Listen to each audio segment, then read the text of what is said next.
Pull up a chair and let's talk about how to drive a story instead of just talking at people. Here's what I like to call the bus depot method. Just a little front porch teaching that I learned from my granddad, who was a master storyteller. See, storytelling isn't about noise, it's about navigation. And most people lose their audience before they ever begin. Not because they can't speak, but because they don't know where they're headed. My grandfather once gave me some vital information, a lesson I'll never forget. He said, "Son, a story is like a bus leaving the bus station. Folks get on it because they trust the destination. They just don't know the route." And that changed everything for me. So the first thing I want to talk about in the bus depot method is starting with your ending. See, a powerful story doesn't begin with excitement. It begins with clarity. Before you ever open your mouth, you got to ask yourself these questions. Where am I taking them?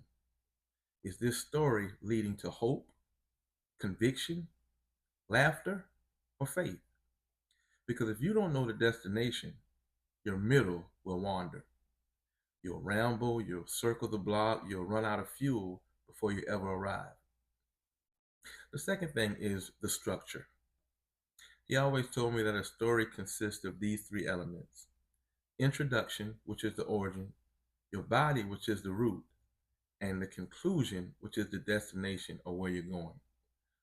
The turns, the tensions, the movement that makes the ending matter, all of that matters. But hear me clearly, the middle must have tension. Tension creates curiosity. Tension builds emotional investment. Tension makes the ending earned. No tension, no payoff. In this demonstration, I want to give a short, maybe 30, 45-second story that I posted a few months ago about a man, which was me, running late for work one morning. Every red light seemed longer than usual. He spilled his coffee, his keys slipped from his hand. Frustrated, he finally pulled onto the road to turn onto the highway. But just ahead, a car was driving the wrong way into traffic. He turned 1 second sooner. If he had, he would have been in a head-on collision. See, the delays that he hated were actually the protection that he never saw. What he called inconvenience was actually intervention. So before you rush the moment, thank God for the pause.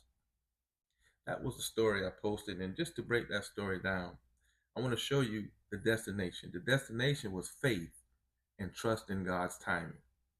See, every sentence aimed at that. The frustration set the tension. The near accident revealed the meaning. And the takeaway landed the bus. No wasted turns, no scenic detours that didn't serve the destination.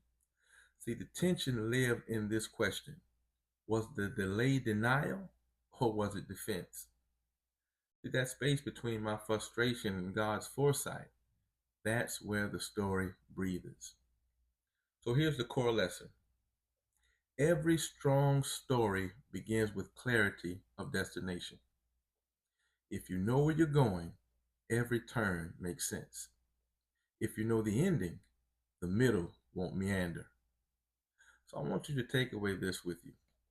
Know where you're going before you start your engine, and you'll arrive with purpose. Scattered remarks.